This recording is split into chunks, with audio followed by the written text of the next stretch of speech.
مفسر بنے. تو اب امام بخاری ہمیں یہاں پر یہ تو کنیکشن ہے, ٹھیک ہے, کہ یہ پچھلی حدیث سے ہاں حبر امہ, خبر نہیں ہے, حبر ہا سے حبر امہ. تو یہ جو ہے اس سے یہ تو ربط ہے, ٹھیک ہے. جیسے میں نے بتایا کہ امام بخاری کی بہت کوشش ہوتی ہے کہ ان کی جو احادیث ہے اس میں ربط ہو. جیسے کہ قرآن میں ہم نے دیکھا کہ قرآن کی آیات کا آپس میں ربط ہوتا ہے. اگر ہم غور و فکر کرتے ہیں, علم حاصل کرتے ہیں, تو ہمیں معلوم ہوتا ہے کہ ہر آیت دوسری آیت سے کنیکٹڈ ہے, ہر سورہ دوسری سورہ سے کنیکٹڈ ہے. تو اسی طرح امام بخاری نے یہ طریقہ اپنی کتاب میں رکھنے کی کوشش کی ہے. تو اسی وجہ سے وہ کتاب الوحی کے بعد کتاب الایمان لائے, کتاب الایمان کے بعد کتاب العلم لائے, کہ اللہ تعالیٰ نے جب وحی بھیجی تو وحی کا اقرار کرنے کے بعد دل میں ایمان آیا. اور ایمان جو ہے, جب ہم نے کیا, ایمان کر لیا, ہم نے یقین کر لیا, تو پھر ہم نے دین کا علم حاصل کیا. تو یہاں بھی حدیثوں میں بھی ہم نے دیکھا کہ پچھلی بھی 2 حدیثوں سے میں آپ کو ربط بتا رہی ہوں, کہ پچھلے سے پچھلے حضرت موسیٰ علیہ السلام کی حدیث کا بھی ربط پیچھے سے میں نے آپ کو واضح کیا تھا. تو یہ بڑی علمی باتیں ہیں, اور یہ ہر آدمی جو ہے وہ صحیح بخاری پڑھ کے ان کو نہیں پہچان پاتا. اگر آپ بغیر کسی استاد کے صحیح بخاری لے کر بیٹھیں گے تو شاید آپ کو کوئی کلو نہ ملے کہ یہ کیا کنیکشن ہے. لیکن علماء نے بہت گہرائی میں جا کے یہ ساری چیزیں ڈسکس کی ہیں, اور ان پر غور و فکر کیا ہے. تو وعلیکم السلام ورحمۃ اللہ وبرکاتہ. تو اب کتاب العلم میں اس کا ایک اور بھی فائدہ ہے. ایک تو یہ کہ اس میں علم کے سیکھنے کی دعا ہے. تو علم کے سیکھنے کی جب رسول اللہ صلی اللہ علیہ وسلم کسی کو دعا دے, اس کا مطلب ہے کہ یہ علم جو ہے وہ بہت اہم چیز ہے, کہ آپ صلی اللہ علیہ وسلم ان کو دولت کی دعا دے سکتے تھے, صحت کی دعا دے سکتے تھے, مگر علم کی دعا دی. تو علم جو ہے وہ ایک بہت بڑی نعمت اور فضیلت ہے, اور جس کے لیے انسان کو دعا کرنی چاہیے. تو امام بخاری نے یہاں پر کتاب العلم میں اس کو لائے ہیں, اس حدیث کو. انشاءاللہ باب کا مقصد کلیئر ہوگا. تو اب ہم حدیث کی طرف چلتے ہیں. حدیث ہے حدثنا, ہم کو بیان کیا, ابو معمر, ہمیں ابو معمر نے بیان کیا, قال, انہوں نے کہا, حدثنا, ہم کو بیان کیا عبد الوارث نے ان کو بیان کیا. قال حدثنا خالد, ان کو خالد نے بیان کیا. عن اکرمہ, ان کو اکرمہ نے بیان کیا. عن ابن عباس, ان کو ابن عباس نے بیان کیا. اکرمہ جو تھے وہ صحابی نہیں ہے, ایک صحابی بھی ہے اکرمہ ابن ابو جہل, مگر یہ اکرمہ جو ہے وہ تابعی ہے. تو اکرمہ کو ابن عباس, ابن عبداللہ بن عباس جو ہیں وہ کون تھے؟ آپ صلی اللہ علیہ وسلم کے چچا زاد بھائی تھے, اور وہ کم عمر تھے. یہ پیدا ہوئے ہیں 3 سال پہلے, ہجرت سے 3 سال پہلے پیدا ہوئے ہیں. تو اور آپ صلی اللہ علیہ وسلم کی زندگی میں یہ بالغ نہیں ہوئے تھے. تو یہ واقعہ جو ہے وہ یہ حجۃ الوداع کے وقت کا ہے. اور آپ کو پتہ ہے کہ نہیں, یہ حجۃ الوداع کا نہیں ہے. تو میں پچھلی حدیث سے تھوڑا سا میرے ذہن میں آ گیا. تو عبداللہ بن عباس ابھی بہت چھوٹے تھے. یہ حدیث جب بیان کر رہے ہیں اس وقت شاید ان کی 11-12 سال کی عمر ہوگی, ٹھیک ہے. تو اصل میں تھا یہ کہ حضرت عبداللہ بن عباس کی جو خالہ تھیں, حضرت عباس رضی اللہ عنہ, تو چچا تھے رسول اللہ صلی اللہ علیہ وسلم کے. تو یہ ایک طرح سے رسول اللہ صلی اللہ علیہ وسلم کے چچا زاد بھائی تھے. لیکن آپ صلی اللہ علیہ وسلم کی زوجہ حضرت میمونہ جو تھیں وہ ان کی خالہ بھی لگتی تھی. تو گویا دونوں طرف سے ان کا کنیکشن تھا.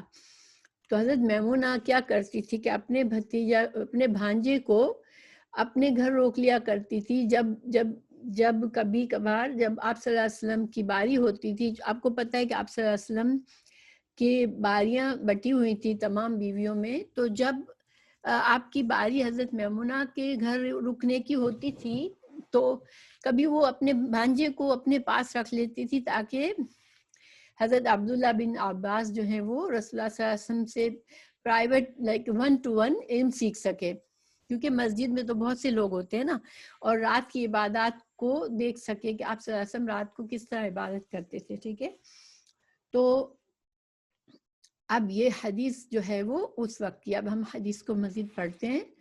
حضرت عبداللہ بن عباس کہتے ہیں قال ضمنی, ضم کسی کو چمٹا لینا اپنے سے, جیسے ہم حق کرتے ہیں انگلش میں کہتے ہیں حق کیا یا اپنے سینے سے لگا لیا, تو ضمنی مجھے چمٹا لیا رسول اللہ صلی اللہ علیہ وسلم نے.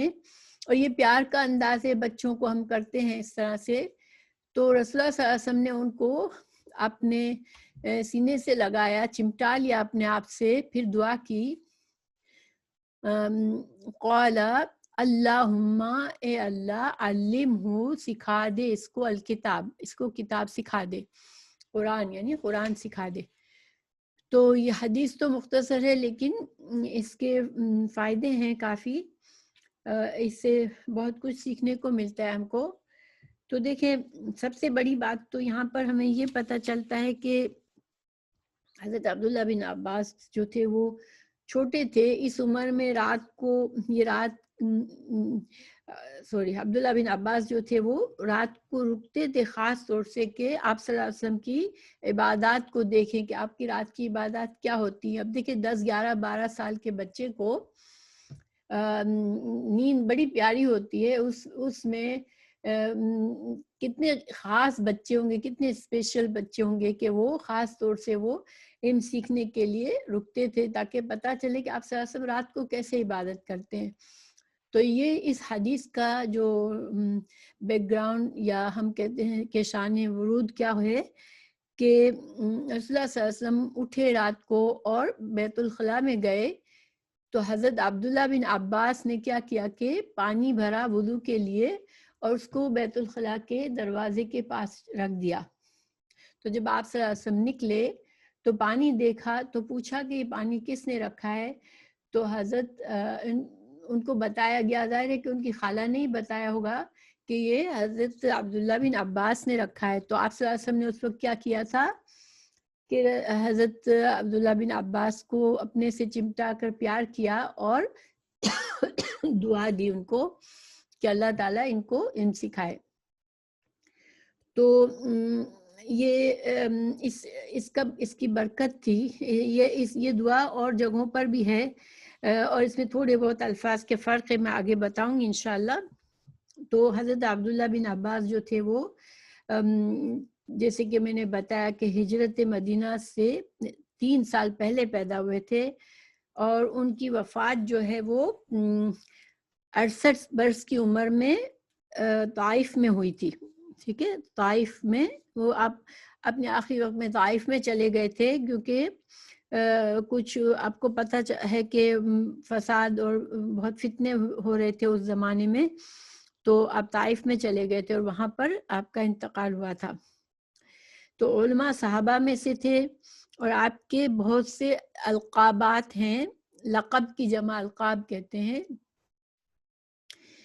الحبر الامہ, بحر العلم, بحر سمندر کو کہتے ہیں. حبر جو ہے وہ حبر کا معنی ابھی میرے ذہن سے نکل گیا, لیکن حبر جو ہے وہ ایک طرح سے بہت, اگر حبر الامہ ہے تو بہت بڑے عالم کا درجہ ہے یہ. اور پھر علم کا سمندر, البحر کا مطلب ہے علم کا سمندر. مفسر القرآن تھے, کے نام سے مشہور تھے, اور بھی بہت سے لقب تھے ان کے. اور پھر حضرت عمر فاروق جو تھے ان کے دور خلافت میں جو معاملات میں جن بڑے بڑے صحابہ سے جب مشورہ, آپ کو پتہ ہے کہ خلفائے راشدہ یعنی کہ راشدین حضرت عمر, حضرت ابو بکر, حضرت عمر, حضرت عثمان اور حضرت علی رضی اللہ عنہ کا یہ معمول تھا کہ وہ اپنے پاس اپنے محفلوں میں مجلسوں میں بڑے بڑے صحابہ کو رکھتے تھے تاکہ ان سے مشورہ کیا جائے مختلف معاملات میں. تو حضرت عبداللہ بن عمر حضرت عمر فاروق جو تھے وہ بدر کے صحابیوں کو بہت اہمیت دیتے تھے، کیونکہ جنگ بدر میں جو صحابہ ہوئے تھے شامل، ان کی بہت شان تھی، ان کو بہت بڑا مانا جاتا تھا، تو ان کو اپنے قریب رکھتے تھے. تو اس میں حضرت عبداللہ بن عباس کو بھی رکھ لیتے تھے ساتھ ساتھ. اب حضرت عبداللہ بن عباس اس زمانے میں شاید 17-18 سال کی عمر ہوگی، تو کچھ صحابہ کو تھوڑا سا فیل ہوا کہ اس بچے کو ساتھ کیوں رکھتے ہیں، بڑے بڑے اکابر صحابہ کی مجلس مشورہ ہے، اس میں اس بچے کا کیا کام ہے، جیسے کچھ صحابہ کو تھوڑا سا محسوس ہوا. یہ نہیں کہ جیلسی تھی یا غرور تھا، بس تو ان کا تجسس تھا کہ ایک بچے کو بڑے علماء کے ساتھ کیوں رکھا جاتا ہے. تو حضرت عمر فاروق نے ایک بار، یہ حدیث ہے صحیح بخاری میں، یہ حدیث ہے، یہ میں صرف خلاصہ بتا رہی ہوں، انشاءاللہ اس کو پڑھیں گے بعد میں، کہ رسول اللہ صلی اللہ علیہ وسلم کی وفات کی خبر کے باب باندھا ہے حضرت امام بخاری نے اس کا. تو اس کا خلاصہ یہ کہ کچھ لوگوں نے اعتراض کیا کہ بڑے صحابہ کی جماعت میں آپ اس نوجوان کو اس مجلس شورا میں کیوں رکھتے ہیں، جبکہ بدری صحابہ جو تھے وہ بہت بڑے رتبے والے اور علم والے تھے. تو اس پر حضرت عمر نے سب سے سوال کیا کہ سورہ نصر کا جو ہے نا، اذا جاء نصر اللہ والفتح، اس سورہ نصر کا شان نزول کیا تھا. اب لوگوں نے اپنی طرف سے جواب دیا. کچھ نے جواب دیا کہ بھئی اس میں جو ہے بہت خوشخبری ہے کہ بڑی بڑی فتح ہوگی اور بہت سے لوگ مسلمان ہوں گے، اور یہ اسلام کے لیے جیسے خوشخبری کی باتیں. کچھ خاموش رہے. تو حضرت عبداللہ بن عباس سے پوچھا حضرت عمر نے، انہوں نے کہ آپ کی کیا رائے ہے، کہ آپ بھی یہی سمجھتے ہیں؟ انہوں نے کہا نہیں، یہ تو اس میں تو رسول اللہ صلی اللہ علیہ وسلم کی وفات کی خبر دی گئی تھی کہ اب آپ صلی اللہ علیہ وسلم کا مشن پورا ہو رہا ہے اور آپ کے وفات کا وقت قریب آ چکا ہے. تو یہ علم سارے صحابہ کو نہیں تھا. تو حضرت عمر نے یہ اسی طرح سے واقعے سے ثابت کیا سب کے سامنے کہ ان کا جو تفسیر کا علم ہے، قرآن کا علم ہے، وہ بہت پختہ ہے. کیونکہ حضرت عمر کو بھی معلوم تھا، حضرت ابوبکر صدیق کو بھی پتہ چل گیا تھا. جب یہ سورہ نازل ہوئی تھی تو حضرت ابوبکر صدیق تو رو دیے تھے اس پر کہ اب رسول اللہ صلی اللہ علیہ وسلم سے جدائی ہو جائے گی. تو یہ واقعہ مشہور ہے، یہ حدیث حضرت عبداللہ بن عباس کی فضیلت میں. تو اب حدیث کے بارے میں تھوڑا سا ہم دیکھتے ہیں.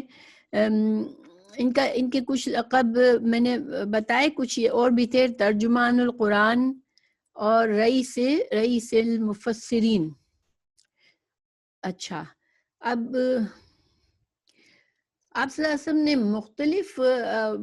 مختلف دعائیں ثابت ہیں حضرت عبداللہ بن عباس کے بارے میں، اور اس کے بارے میں احادیث ہیں. جیسے اس میں بخاری میں ہی نماز کی جو کتاب ہے اس میں دعا ہے اللہم علمہ الحکمہ، پھر ہے اللہم علمہ تعویل القرآن، پھر دوسری دعا ہے اللہم اعطی ابن عباس الحکمت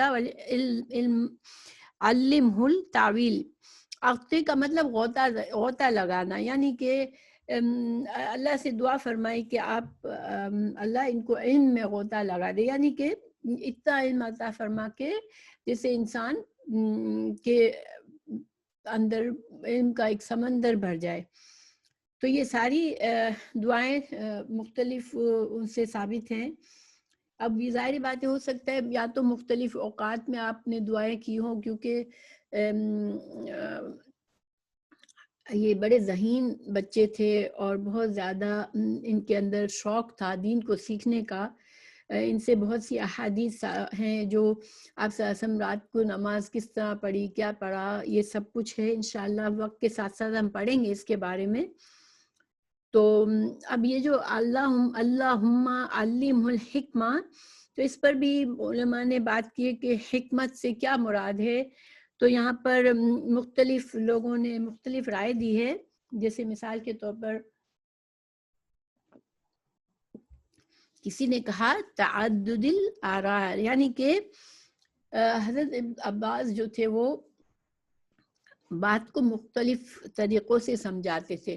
اسی لیے ان کی جب بہت سی تفسیر کی کتابوں میں ان کے قول درج ہوتے ہیں تو ہم کو لگتا ہے ایک قول دوسرے قول سے کچھ مختلف لگتا ہے، تو وہ مختلف آراء دے سکتے تھے. ان کے اندر یہ گہرائی تھی کہ بات کو مختلف انداز میں سمجھا سکتے تھے. پھر اصابت القول، پہنچی ہوئی بات کہتے تھے، یعنی کہ جب وہ کچھ تفسیر بتا دیتے تھے تو وہ بہت ایسی بات ہوتی تھی کہ لوگ ان کے پھر آگے اس کو قبول کرنا پڑتا تھا.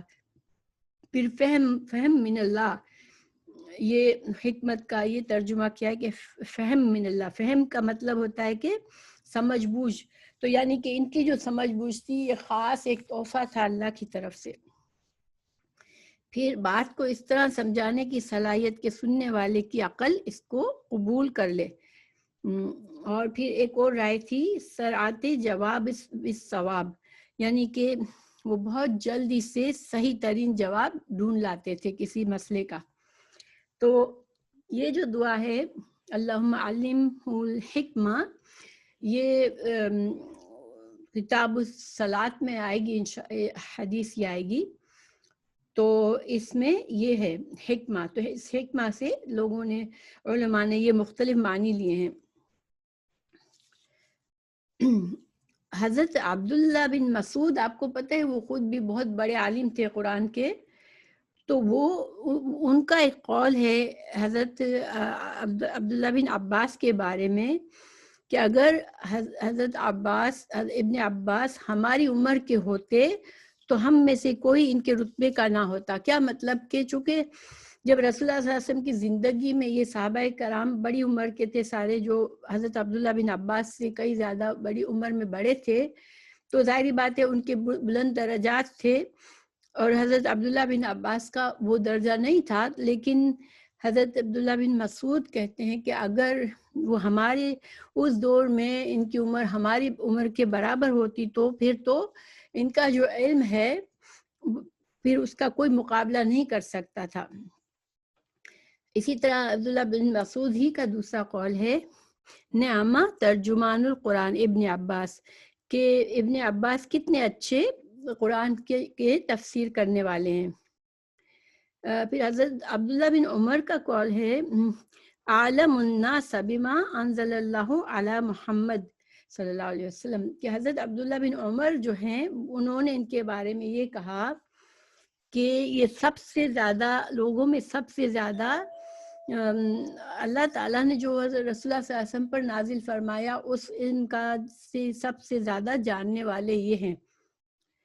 تو ایک بات ہمیں یہاں یہ پتہ چلتی ہے، دیکھیں صحابہ کرام ایک دوسرے کی تعریف کرتے ہوئے ان کا دل چھوٹا نہیں ہوتا تھا کہ ہم دوسرے کی تعریف کریں گے تو ہماری اہمیت کم ہوگی، بلکہ وہ کسی کی کوئی خوبی ہوتی تھی تو وہ دل سے اظہار کرتے تھے اس کا. ہاں سوری، ابھی ہم پہنچے نہیں ہیں، ہمار پر تو نہیں پہنچے نا. ہاں گدھا، لیکن ابھی تو ہم اس حدیث پہ نہیں پہنچے. تو انشاءاللہ میں سمجھاتی ہوں. ہاں مگر ماشاءاللہ حمار کا مطلب گدھا ہوتا ہے. تو یعنی کہ کسی کو کہنا ہوتا اب حمار کہہ سکتی ہے، برا نہیں لگے گا. اس کو گدھا کہنے سے شاید برا لگے. تو ان کی جو 35 ہجری میں حضرت عثمان، آپ کو پتہ ہے کہ حضرت عثمان رضی اللہ عنہ کو محصور کیا گیا تھا، ان کو شہید کر دیا گیا تھا، ان کو اپنے گھر میں ان کو نظر بند کر دیا تھا. تو اس زمانے میں جو حج کا موسم تھا تو حضرت عثمان خود نہیں جا سکے کیونکہ وہ محصور تھے، تو انہوں نے امیر حج جو ہے وہ حضرت عبداللہ بن عباس کو بنایا تھا۔ اچھا، پھر کچھ اور فائدے ہمیں اس حدیث سے ملتے ہیں۔ دیکھیں حضرت میمونہ رضی اللہ عنہا جو تھی، وہ ان کی ایک تو شفقت اپنے بھانجے کے ساتھ، کہ کتنی محبت ہوگی ان کو اپنے بھانجے سے، کہ آپ کو پتہ ہے کہ رسول اللہ صلی اللہ علیہ وسلم کی باری آتی تھی جب روزانہ آپ صلی اللہ علیہ وسلم کسی ایک بیوی کے پاس نہیں ہوتے تھے، تو اس وقت میں بھی وہ اپنے اس کم وقت میں بھی وہ اپنے بھانجے کو اپنے پاس کبھی بلا لیتی تھی تاکہ وہ رسول اللہ صلی اللہ علیہ وسلم سے کی رات کی عبادت کو سیکھ سکے، اور یہ بہت بڑی خیر خواہی تھی ان کی۔ تو اس کا مطلب ہم اس سے یہ سبق لے سکتے ہیں کہ دیکھیں اپنے بچوں کی بھی ہم فکر کریں، لیکن اپنے بھائیوں بہنوں کے بچوں، اپنے خاندان کے بچوں کی بھی اگر ہم ان کے ساتھ بھی خیر خواہی کر سکتے ہیں، ان کو بھی کوئی اچھی بات سکھا سکتے ہیں تو ہم کو کرنا چاہیے، ان کی تربیت پر بھی دھیان دینا چاہیے، خاندان کے بچوں کے بھی۔ پھر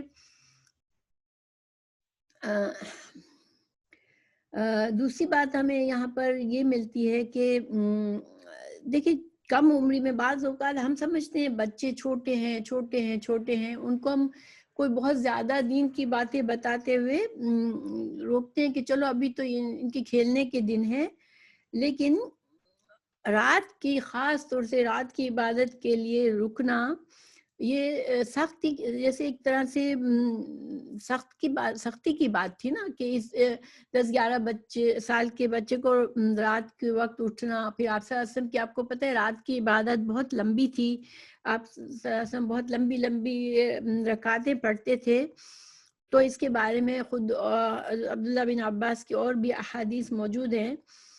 تو یہ جو ہے وہ ہمیں بچوں کو بالکل چھوٹا سمجھ کر ہمیں جو ہے وہ ان کو دین کے ان سے محروم نہیں رکھنا چاہیے، کیونکہ بعض بچے بہت ذہین ہوتے ہیں اور بچپن کی باتیں انہیں بعد میں بھی کام آتی ہے، بچپن میں انہوں نے کچھ سنا ہوتا ہے، دیکھا ہوتا ہے، تو ان کو کام آتا ہے بعد میں۔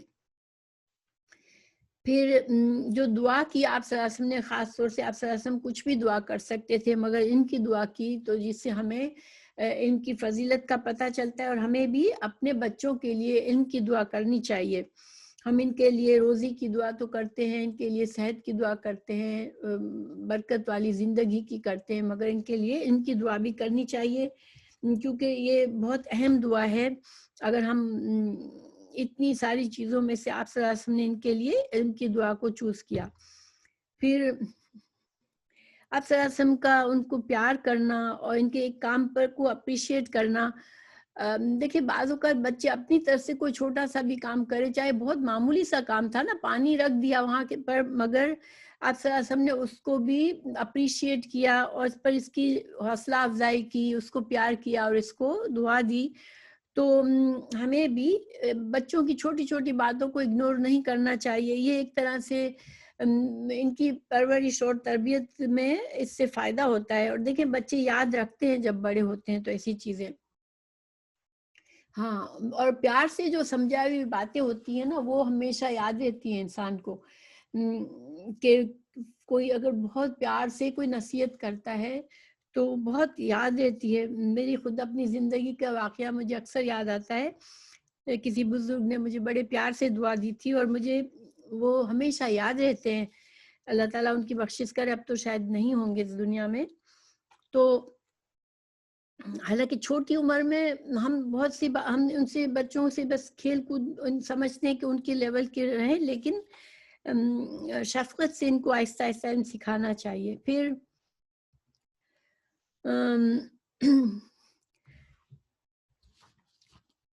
اور اس سے ہمیں کچھ ایک اور سائڈ کی بات ہمیں اس حدیث سے پتہ چلتی ہے کہ بعض ماں باپ جو ہوتے ہیں وہ بچوں کے سامنے آپس میں لڑتے جھگڑتے بھی ہیں، بچوں کے سامنے ٹی وی دیکھتے ہوئے احتیاط نہیں کرتے کہ ہم کیا دیکھ رہے ہیں اور کیا سینز آ رہے ہیں، کیا باتیں ہو رہی ہیں۔ ہم سمجھتے ہیں بچہ ہے، اس کو کچھ نہیں سمجھے، لیکن ہمیں اس آج ہی کی دوسری احادیث سے پتہ چلے گا کہ 5 سال کے بچے کو بھی کچھ یاد تھا جو انہوں نے بڑے ہو کے حدیث بیان کی. تو ہمیں شروع ہی سے یہ دھیان رکھنا چاہیے کہ بچہ اچھی پاکیزہ چیزیں دیکھے اور پاکیزہ باتیں سنے تاکہ اس کے اندر برائی نہ ہو اور اس کے اندر جو ہے وہ ایک پیار کا جذبہ ہو. لڑتے جھگڑتے دیکھنا یا کسی ایک دوسرے سے بدتمیزی سے بات کرنا اور بچہ سامنے ہے تو یہ جو ہے وہ یہ صحیح بات نہیں ہے. یہ اس کو ہمیں سوچنا چاہیے. اچھا یہ تو تھے اس حدیث کے فائدے. اب ہم اگلی حدیث پر چلتے ہیں. انشاءاللہ کوئی بات کلیئر نہیں ہو تو آپ لوگ سوال ضرور پوچھ لیجئے گا. تو اگلی حدیث جو ہے چونکہ یہ ساری ایک طرح سے ریلیٹڈ ہے ایک دوسرے سے اور ٹائم بھی ہمارے پاس تو انشاءاللہ دوسرا ہے باب متا کب یصح صحیح ہوتا ہے سماع سننا الصغیر چھوٹے بچے کا حدیث سننا کب صحیح ہوتا ہے. یعنی کہ اب دیکھیں یہاں پر یہ یاد رکھیں کہ امام بخاری نے سماع کہا ہے, ٹھیک ہے, بیان کرنے کا نہیں کہا کہ روایت کرنا کب صحیح ہوتا ہے. حدیث کے میں دو چیزیں ہوتی ہیں, ایک تحمل, حدیث کا تحمل یعنی کہ بات کو سنا اور یاد کر لیا, اس کو کہتے ہیں حدیث کا تحمل. حمل کسی چیز کو اٹھانے کو کہتے ہیں نا. عورت حاملہ کب کہلاتی ہے؟ جب وہ بچہ کیری کر رہی ہوتی ہے. تو تحمل حدیث کو یاد کر لینا, سن لینا, دیکھ کر کوئی چیز یا تو دیکھ لے اور یا کوئی سن لے اور یاد کر لے. پھر ایک ہوتا ہے حدیث کا ادا. ادا کیا ہوتا ہے کہ جب انسان اس کو روایت کر سکے, دوسروں تک پہنچا سکے. تو یہاں پر یہ قانون یہ ہے کہ تحمل کے لیے چھوٹی عمر میں بھی ہو سکتا ہے. کوئی ذہین بچہ ہے, چھوٹی سی عمر میں اس نے کوئی بات دیکھی یا کی, آپ صلی اللہ علیہ وسلم سے کچھ صحابہ بچپن میں کچھ صحابہ نے کچھ دیکھا یا سنا تو اس کو یاد رکھ کے اگر وہ بڑے ہو کر اس کو بلوغت کے بعد وہ اس کو روایت کرتے ہیں تو وہ حدیث قابل قبول ہوگی. تو اب امام بخاری چونکہ پیچھے جو دیکھیے پچھلی حدیث میں ہمیں پتہ چلا کہ چھوٹی عمر میں تھے جب یہ واقعہ ہوا. حضرت عبداللہ بن عباس چھوٹے تھے جب آپ صلی اللہ علیہ وسلم نے ان کو دعا دی. تو اب پھر بڑے ہو کر انہوں نے یہ حدیث بیان کی. تو اب امام بخاری کا یہ ربط ہے اس سے کہ اچھا تو پھر بچے تھے, انہوں نے وہ جو چیز اس وقت دیکھی بعد میں بیان کی, تو کس عمر تک یہ قابل قبول ہے کہ بچہ بڑا ہو کے کہے کہ میں اتنے سال کا تھا اور میں نے یہ دیکھا یا میں نے یہ سنا, اور ہم اس کو حدیث قبول کر سکتے ہیں. تو یہ متا یصح کب صحیح ہوگا سماع الصغیر کے کس عمر میں بچے نے حدیث سنی ہوگی اور جب بلوغت پر پہنچ کر اس کو بیان کرے گا تو قابل قبول ہوگی. تو اب یہاں پر امام بخاری نے دو حدیث لائے اس باب کے اندر, ٹھیک ہے, اور ایک میں تو ابن عباس ہی کی ہے اور دوسرے میں ایک اور صحابی کے. تو ہم اس کو پڑھتے ہیں. حدثنا اسماعیل بن ابی اویس, اسماعیل بن ابی اویس نے بیان کیا ہم سے.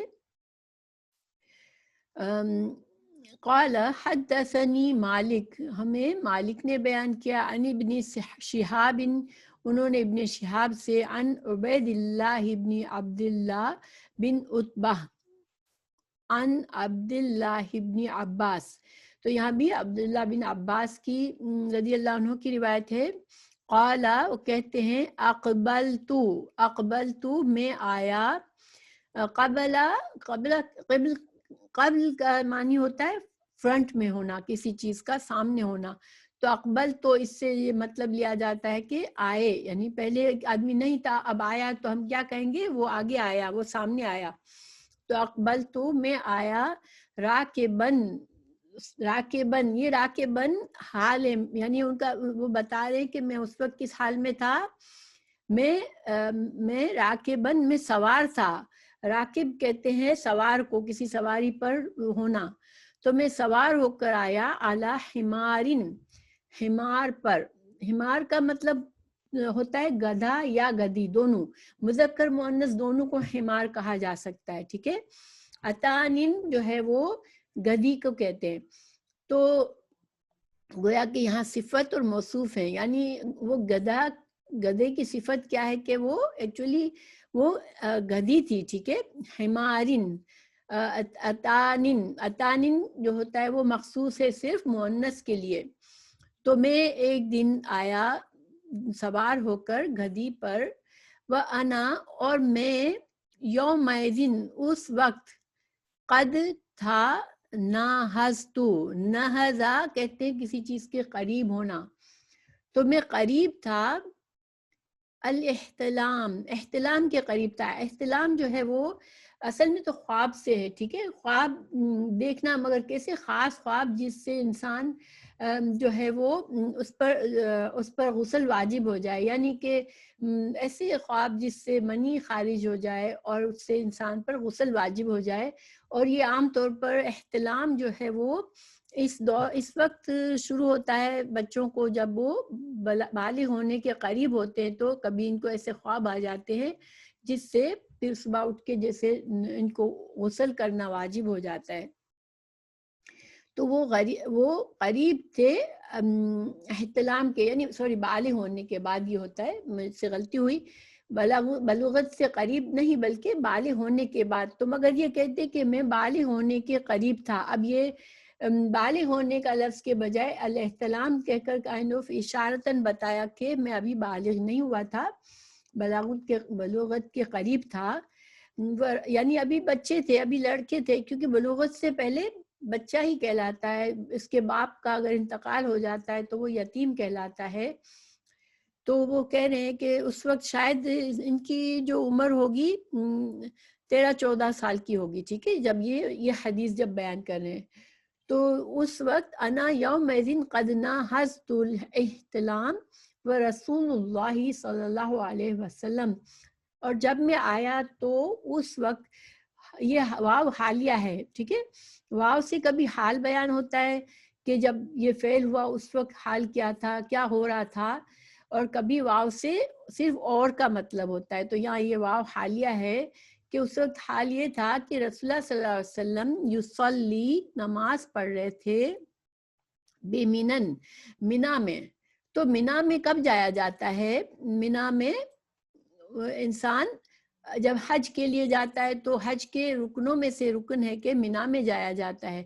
تو آپ صلی اللہ علیہ وسلم منا میں نماز پڑھا رہے تھے. اس سے کیا مطلب ثابت ہوا کہ یہ حجۃ الوداع کے موقع پر تھا، کیونکہ آپ صلی اللہ علیہ وسلم نے ایک ہی حج فرمائی ہے اور وہ حجۃ الوداع کہلاتی ہے. وہ یہ 10 ہجری میں تھا. تو 10 ہجری میں جو تھا وہ آپ صلی اللہ علیہ وسلم منا میں تھے اور آپ نماز پڑھا رہے تھے. الا غیر جدارن، تو اس کا مطلب ہے کہ 3 سال پہلے، ہجرت سے 3 سال پہلے عبداللہ بن عباس پیدا ہوئے تھے، تو تقریباً 13 سال کے ہوں گے یا 14ویں سال میں ہوں گے. تو الا غیر جدارن، طرف غیری، غیر کا لفظ ہوتا ہے، دیکھیں غیر کا مطلب یہ بھی ہو سکتا ہے کہ صرف نفی کرنا، کہ نہیں تھی. جدار دیوار کو کہتے ہیں کہ وہاں دیوار نہیں تھی. آپ صلی اللہ علیہ وسلم نے جس طرف منہ کر کے آپ کھڑے ہوئے تھے تو سامنے دیوار نہیں تھی، ٹھیک ہے، یہ مطلب بھی ہو سکتا ہے. لیکن الا غیر جدارن کا جو ہے، جو مطلب امام بخاری نے لیا ہے وہ یہ ہے کہ آپ صلی اللہ علیہ وسلم کے سامنے کوئی چیز تھی جس کو سترہ کہتے ہیں، سترہ تھا مگر وہ دیوار نہیں تھی، ٹھیک ہے. اب اس میں اس کی وجہ سے دیکھیں حدیث کا علم ایسا ہے کہ تھوڑے سے فرق سے بھی اس سے کئی احکامات کا فرق ہو جاتا ہے. اب دیکھیں کچھ علماء نے اس کا مطلب یہ کیا کہ آپ صلی اللہ علیہ وسلم کے سامنے سترہ نہیں تھا، ٹھیک ہے. سترہ کہتے ہیں اس چیز کو جو انسان نمازی اپنے سامنے رکھتا ہے تاکہ وہ اس کے آگے سے کوئی گزرے تو اس کی نماز میں خلل نہ آئے، اس کو سترہ کہتے ہیں. تو آپ صلی اللہ علیہ وسلم کا یہ معمول تھا کہ آپ صلی اللہ علیہ وسلم اگر کھلے میدان میں نماز پڑھاتے تھے تو پھر آپ کے لیے ایک نیزے کو گارڈ دیا جاتا تھا، یا کوئی ایسا کوئی لکڑی، بڑی سی لکڑی جو ہوتی ہے جس کو پکڑ کے انسان چلتا ہے، اس کو گارڈ دیتے تھے. کوئی چیز آپ صلی اللہ علیہ وسلم کے سامنے گارڈ دی جاتی تھی کیونکہ کھلے میدان میں دیوار نہیں ہوتی ہے. تو اب یہ جو الا غیر جدارن ہے اس کے دو طرح سے مطلب لیے گئے، اور پھر اسی لحاظ سے بہت سے احکامات میں فرق آیا۔ تو جن لوگوں نے یہ کہا کہ آپ صلی اللہ علیہ وسلم بغیر سترہ کے نماز پڑھ رہے تھے، ٹھیک ہے، لیکن امام بخاری نے یہ کہا کہ بغیر دیوار کا کہنے سے یہ مطلب نہیں نکلتا کہ سترہ نہیں تھا، کیونکہ آپ صلی اللہ علیہ وسلم کا معمول تھا کہ آپ سترہ ہمیشہ کھلے میدان میں رکھتے تھے۔ تو امام بخاری نے یہ مطلب لیا کہ سترہ کچھ اور تھا مگر دیوار نہیں تھی، ٹھیک ہے۔ تو اس کا میں فرق آگے چل کے سمجھاتی ہوں کہ کیا اس کی کیا مشکل ہے اس میں، کہ اگر کسی نے یہ کہا کسی نے وہ کہا تو کیا فرق پڑ گیا۔ تو بہرحال یہاں پر حضرت ابن عباس کہہ رہے ہیں کہ آپ صلی اللہ علیہ وسلم کے آگے دیوار نہیں موجود تھی، تو میں نے کیا کیا، مرر تو میں گزرا بین یدئی، سامنے سے، بعد صف، صف کے بعض حصے کے سامنے سے میں نے گزرا۔ اب دیکھیں یہ اس طرح سے، یہاں میں نے تصویر بنائی ہے، تصویر تو نہیں، لائن بنائی ہے۔ سپوز یہ صف ہے، یہاں پر آپ صلی اللہ علیہ وسلم امام ہیں، ٹھیک ہے، یہاں پر گدی پہ سوار ہو کر حضرت عبداللہ بن عباس آئے اور یہاں سے گزرے، ٹھیک ہے۔ اب یہاں سے گزرے، اب نماز چل رہی تھی، نماز شروع ہو چکی تھی، کیونکہ حدیث کے لفظوں سے پتہ چلتا ہے کہ آپ کی حالت اس وقت یہ تھی کہ آپ اس وقت نماز میں تھے۔ تو حضرت عبداللہ بن عباس آئے گدی پر، پھر کیا کیا، یہاں کہیں کسی موقع پر گدی سے اترے اور ان کو تھوڑی سی جگہ نظر آئی صف میں، تو وہ صف میں گھس گئے اور گدی کو ایسے ہی چھوڑ دیا۔ یہاں پر میں ترجمہ پڑھتی ہوں، مررت میں گزرا بین یدئی بعد الصف، بعد صف کے بعد حصے کے آگے سے میں گزرا، وارسلت، میں نے چھوڑ دیا، اللہ تعالی اپنی گدی کو میں نے چھوڑ دیا، ترتا، تاکہ وہ چر لے، ٹھیک ہے، یعنی آزاد چھوڑ دیا، کسی چیز سے باندھا نہیں، کوئی باندھنے کی چیز بھی نہیں تھی وہاں پر۔ اب کیا ہوا، وَدَخَلْتُ، اور میں داخل ہو گیا، پھر صف میں داخل ہو گیا اور نماز شروع کر دی۔ تو فلم، تو کسی نے بھی ینکر، اعتراض نہیں کیا، نکرا، انکار کرنا کیا ہوتا ہے کہ ہم کسی کو کہیں یہ مت کرو، ٹھیک ہے، یہ انکار ہوتا ہے۔ تو کسی نے بھی ان پر اعتراض نہیں کیا، ذالک، اس بات پر، علیہ، مجھ پر، احدن، اتنے صحابہ تھے، آپ صلی اللہ علیہ وسلم موجود تھے، لیکن کسی نے بھی نماز کے بعد یا اس وقت اس میں تو نماز میں تھے، لیکن نماز کے بعد کہہ سکتے تھے نا کہ یہ آپ کا طریقہ صحیح نہیں تھا، آپ گدھے پر سوار ہو کر نمازیوں کے سامنے سے گزرے، لیکن کسی نے آپ کو یہ اعتراض نہیں کیا۔ اب دیکھیں یہ تو حدیث ہے، ٹھیک ہے، اب اس سے مسائل کیا ثابت ہوتے ہیں۔ تو جیسے کہ میں نے آپ کو بتایا کہ دو طرح کے اس سے ترجمہ کیا گیا کہ دیوار نہیں تھی، کچھ لوگوں نے یہ دیوار نہیں تھی کا مطلب یہ لیا کہ سترہ نہیں تھا، اور انہوں نے کیا حکم لگایا کہ امام جو ہے بغیر سترے کے بھی نماز پڑھ رہا ہو، اور پھر اگر کوئی مقتدیوں کے آگے سے کوئی گزر جائے تب بھی مقتدی کی نماز نہیں ٹوٹتی، کیونکہ امام ان کا سترہ ہوتا ہے، ٹھیک ہے۔ تو گویا یہ ثابت کیا کہ امام جو ہے سترہ رکھ سکتا ہے اور سترہ نہیں بھی رکھ سکتا، یہ ثابت کیا۔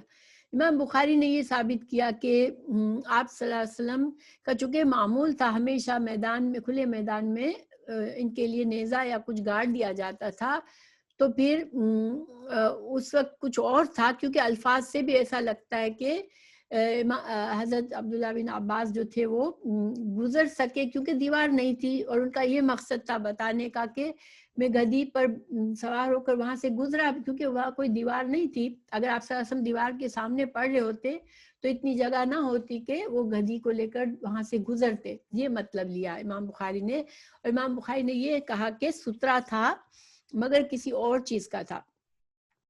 تو اب اس سے یہ ثابت ہوا کہ اگر امام کا سترہ جو ہوتا ہے وہ امام کے آگے ہوتا ہے تو پھر امام جو ہے وہ امام کا سترہ مقتدیوں کے لیے کافی ہو جاتا ہے، کہ مقتدی کو پھر کوئی مقتدی کے آگے سے پھر کوئی گزر بھی جاتا ہے تو اس کی نماز میں خلل نہیں آتا۔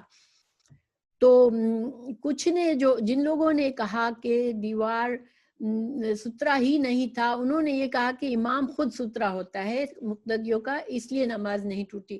امام بخاری نے یہ کہا کہ نہیں، آپ صلی اللہ علیہ وسلم کا ستھرا تھا تو امام کا ستھرا ہونا ضروری ہے، اور مقتدیوں کے امام کا ستھرا جو ہوتا ہے وہ مقتدیوں کے لیے کافی ہو جاتا ہے۔ تو یہ اس کے بارے میں مین جو اس سے مسئلہ ثابت ہوا ہے وہ اسی پر یہ اس سے دو اختلافات ہوئے ہیں، اور جو حضرت امام بخاری کا جو موقف ہے اس کو زیادہ صحیح مانا گیا ہے، کیونکہ دوسری بہت سی احادیث سے ثابت تھی کہ آپ صلی اللہ علیہ وسلم جو تھے وہ ستھرا رکھتے تھے۔ دوسرا مسئلہ اس میں یہ ثابت ہوتا ہے کہ چونکہ گدی کو بھی گدی پر سوار ہو کر کچھ دیر تک چلتے رہے، صف کے سامنے سے حضرت عباس اور گدی دونوں تھے، لیکن اس کا مطلب یہ ہوا کہ کچھ لوگ ایک حدیث بیان کرتے ہیں کہ اگر گدھا گزر جائے یا کتا گزر جائے تو انسان کی نماز فاسد ہو جاتی ہے۔ تو یہاں پر یہ مسئلہ ثابت ہوا کہ چونکہ گدھے پر آئے تھے اور گدھے کے ساتھ گزرے تو گدھے کے آگے سے گزرنے سے نماز فاسد نہیں ہوتی ہے۔ تو یہ دو بڑے مسئلے ثابت ہوئے یہاں پر۔ پھر جو ہے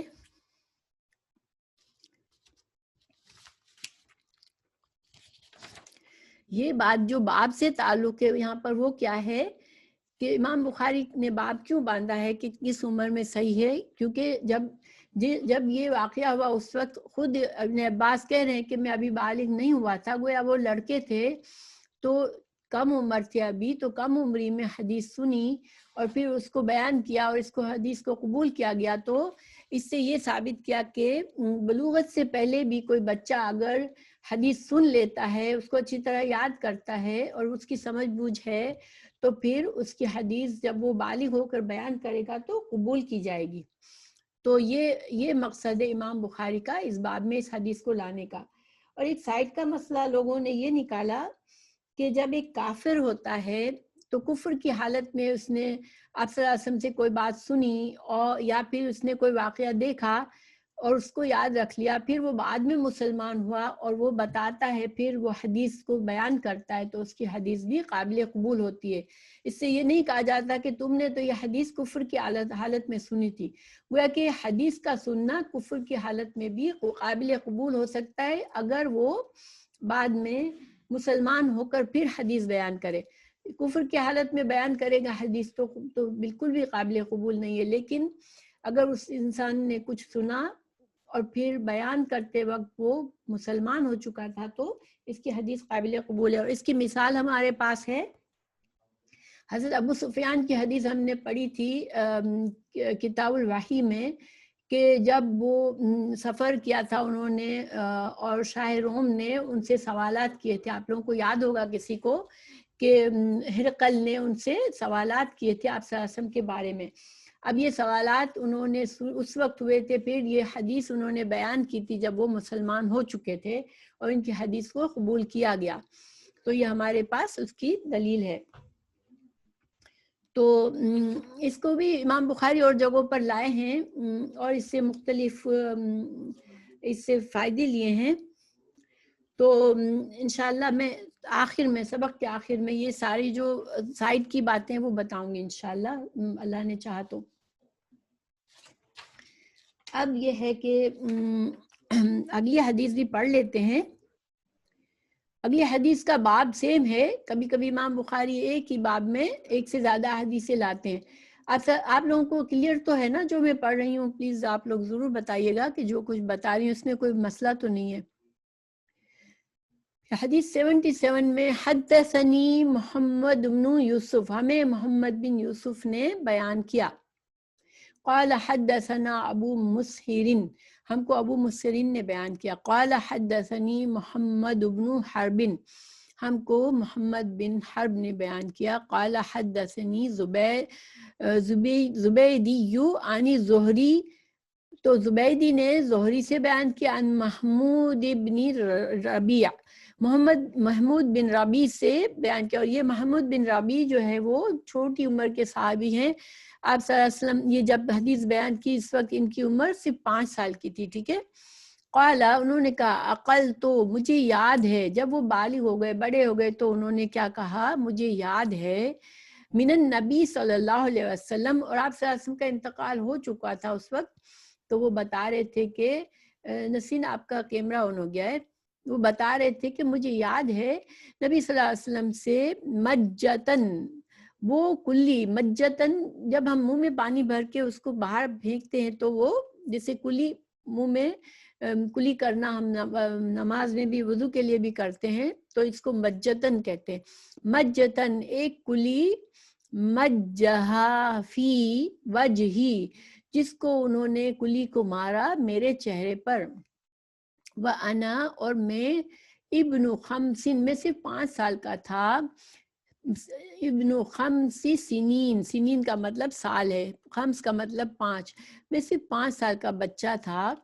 من دلوین، تو ایک ڈول تھا جس میں سے آپ صلی اللہ علیہ وسلم نے کلی کا منہ میں پانی ڈالا اور پھر وہ پانی مجھ پر کلی سے مارا، اپنی کلی سے مارا. یہ کھیلنے پلے فل انداز ہے کہ جیسے ہم بچے کو چھیڑ چھاڑ کر رہے ہوتے ہیں، بچے کو جیسے مطلب کھیل رہے ہوتے ہیں، تو یہ آپ صلی اللہ علیہ وسلم کا ایک پلے فل انداز تھا کہ اس بچے کے ساتھ ایک طرح سے پیار اور شفقت سے ان کے چہرے پر کلی ماری.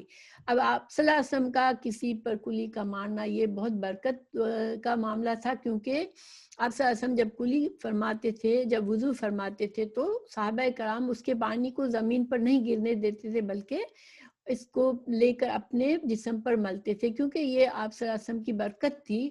اور اس وجہ سے یہ اس بچے کے لیے بہت بڑی برکت تھی کہ یہ آپ صلی اللہ علیہ وسلم نے ان کے ساتھ یہ معاملہ کیا. تو یہ حدیث جو ہے وہ لمبی حدیث ہے، اس میں صرف ٹکڑا ہے یہاں پر چھوٹا سا، تو اس میں پھر دوسرے مسائل ہیں، اور وہ چونکہ نماز کے بارے میں اور ہے، اور انشاءاللہ ہم نماز کے جب باب کریں گے تو ہم اس میں یہ مسائل پڑھیں گے، کیونکہ یہ فقہی مسائل جو ہوتے ہیں ان کو میں جلدی نہیں بتانا چاہتی ہوں، جب ان کے وقت پر انشاءاللہ ہم اچھی طرح ان کی وضاحت کریں گے. تو مگر اس سے امام بخاری کا مقصد یہ ثابت کرنا تھا کہ بچہ بعض اوقات صرف 5 سال کا ہوتا ہے لیکن سمجھ بوجھ رکھنے والا ہوتا ہے اور بات کو اچھی طرح یاد کرتا ہے، اور وہ پھر بالغ ہو کر پھر اس حدیث کو بیان کرتا ہے تو اس کو قبول کیا جاتا ہے، کیونکہ ان صحابی کی حدیث کو قبول کیا گیا اور اس سے مسئلے بھی اخذ کیے گئے. ٹھیک ہے.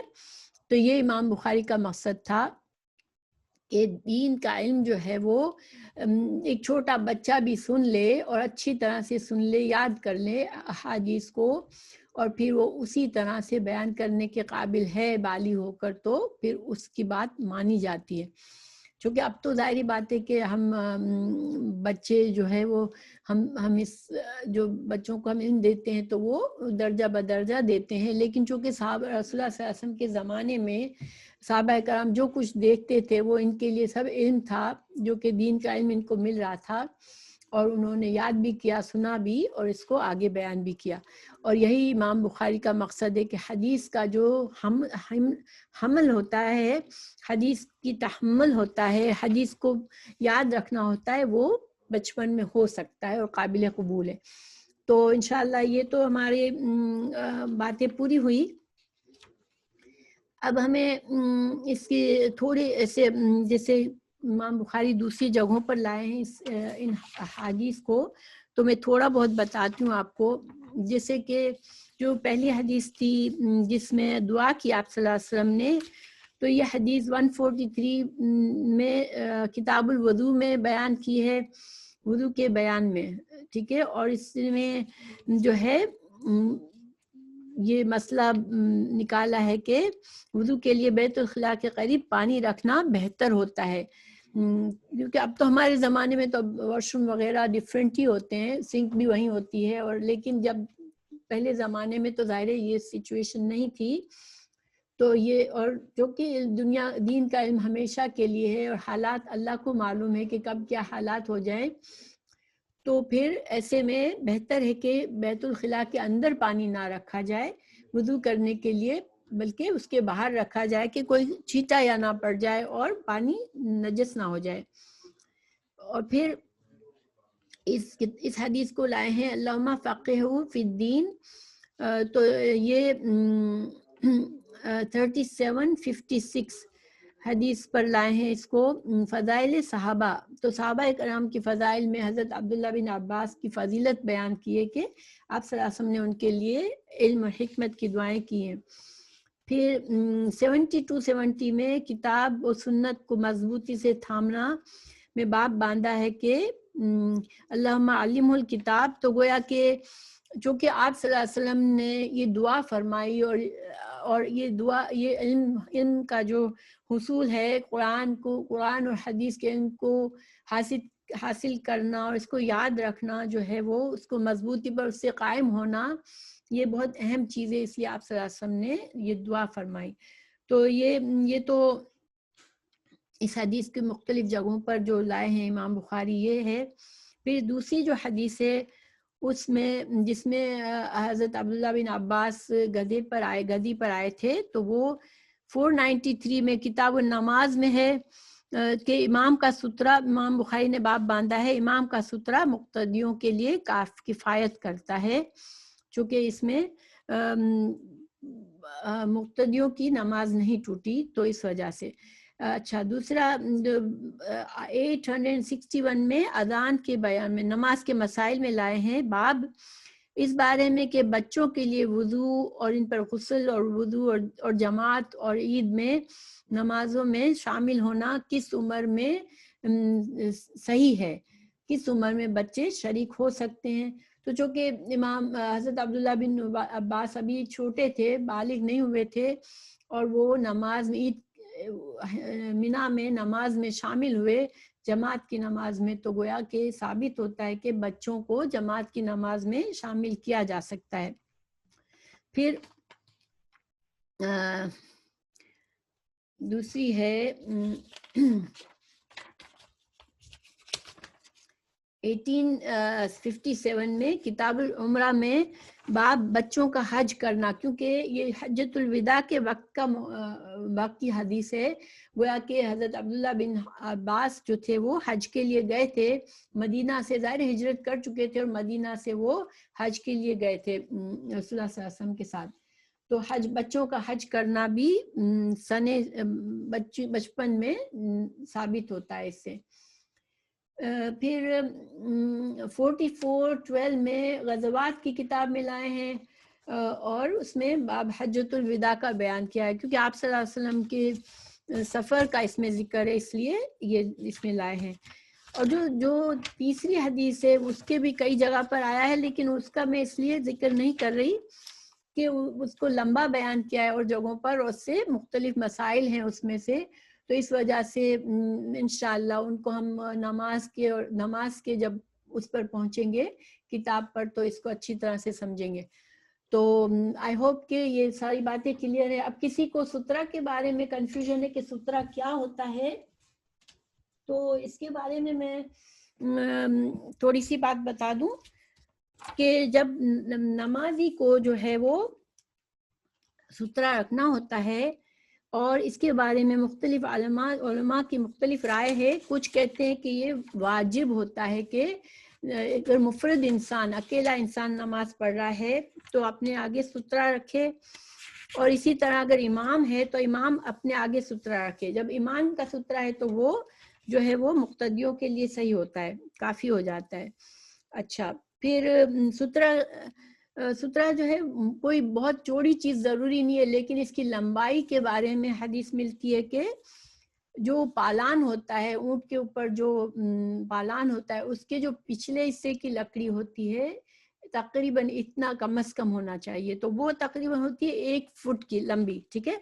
تو کوئی اگر پتلی سی لکڑی ہے اور 1 فٹ لمبی یا اس سے زیادہ ہے تو اس کا سترہ بن سکتا ہے۔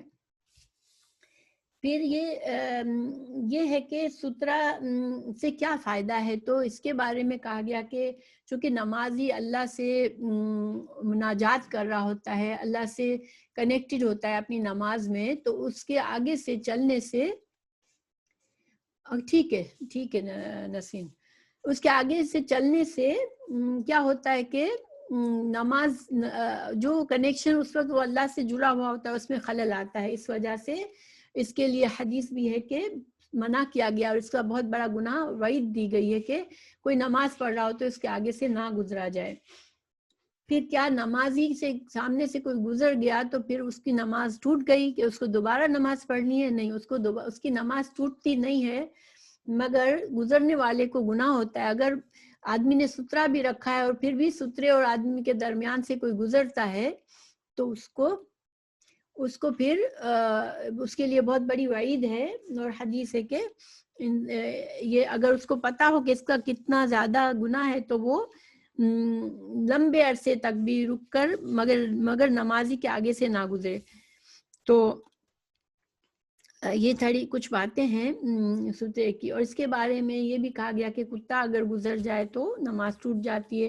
بہرحال یہ مسائل سارے انشاءاللہ تفصیل سے ہم پڑھیں گے، تو انشاءاللہ آپ کے لیے کلیئر ہوگا۔ اگر کسی کے ذہن میں کوئی سوال آ رہا ہے تو آپ لوگ بے شک پوچھ سکتے ہیں، اور اگر کوئی بات سمجھ نہیں آئی تو بھی بتا دیں تاکہ میں اس کو واضح کر سکوں انشاءاللہ۔ کلیئر ہے؟ نسیمہ، ہم جب نماز پڑھتے ہیں، جیسے میرے گھر میں نماز جہاں پڑھتی ہوں میں، اور پھر اس کے سامنے اسٹیئر کیس ہے، اگر میں نے ایک چھوٹا کوشن آگے رکھ دیا آپ نے، اور کوئی بچہ نیچے اتر رہا ہے، اور وہ ظاہر ہے کچھ اس کی کراسنگ تو ہوگی میرے راستے سے، نماز کے ڈائریکشن سے، تو وہ چیز صحیح ہے؟ اگر تو آپ کو ایسی لمبی، کیونکہ اس کی لینتھ بتائی گئی ہے ہم کو سترہ کی، اب ہم 1 فٹ بتایا آپ نے۔ ہاں، اگر ہم چھوٹا سا پرس یا چھوٹے سا کشن رکھ دیتے ہیں جس کی اونچائی اتنی نہیں ہے، یا تو آپ اس طرح سے رکھے اس کو کہ اس کی اونچائی میں رکھے اس کو، تو پھر صحیح ہے انشاءاللہ۔ لیکن اگر وہ ایسا ہے کہ چھوٹا سا ہے تو پھر آپ کوئی ایسی چیز رکھ لیا کرے جو تھوڑی سی لمبی ہو، تاکہ پھر یہ آپ کے لیے سترہ کا کام دے سکے انشاءاللہ۔ صحیح ہے نا؟ اچھا، کسی اور کو کوئی سوال ہے؟ چلے، ایسا لگتا ہے ماشاءاللہ کہ آپ لوگ صحیح ہیں۔ تو ویسے تو سوالات جو ہے واٹس ایپ میں کچھ سسٹرز پوچھ لیتی ہیں مجھ سے بعد میں بھی، تو آپ لوگوں کو الاؤڈ ہے کہ کوئی بات بعد میں ذہن میں آئے تو آپ پوچھ سکتے ہیں انشاءاللہ، ٹھیک ہے؟ تو جزاک اللہ خیر، ہم دعا کر لیتے ہیں۔ سبحانک اللہم و بحمدک، اشہد ان لا الہ الا انت، استغفرک و اتوب نسیمہ، الیک۔ میرا ایک چھوٹا سا سوال ہے۔ ہاں شیور۔ کہتے ہیں کہ اگر سترہ نہیں بھی آگے رکھا ہوا کوئی، تو آپ 2-1 صفوں کا فاصلہ چھوڑ کے گزر سکتے ہیں، ایسی بھی کوئی بات سننے میں آتی ہے؟ یہ جو ہے نا دیکھیں، نماز کے مسائل میں ڈسکس کریں گے۔ ہاں، اس لیے کہ میں چاہ رہی ہوں میں جو کچھ بتاؤں نا انشاءاللہ آپ کو دلائل جی کے ساتھ بتاؤں نا، تاکہ وہ اس کا پھر صحیح فائدہ ہو۔ انشاءاللہ تعالی۔ تو انشاءاللہ ہم جب مسجد اس کے نماز کے اس میں جائیں گے نا تو پھر یہ مسائل ڈسکس کریں گے انشاءاللہ۔ یہ سوال ذہن میں رکھ لیجئے گا انشاءاللہ، بلکہ میں ہو سکا تو پرائیویٹ میں بھی آپ کو دے دوں گی، لیکن چونکہ میں کلاس میں کوئی ایسی بات کہنا نہیں چاہتی جس سے مجھے اچھی طرح سے اس کی دلائل پتہ نہ ہو نا، تو اس لیے مجھے بھی بس میں نے ایسے سنی ہوئی سی بات تھی جو میں نے کہا آپ سے ذکر کر دوں۔ اوکے جی، شکریہ، السلام۔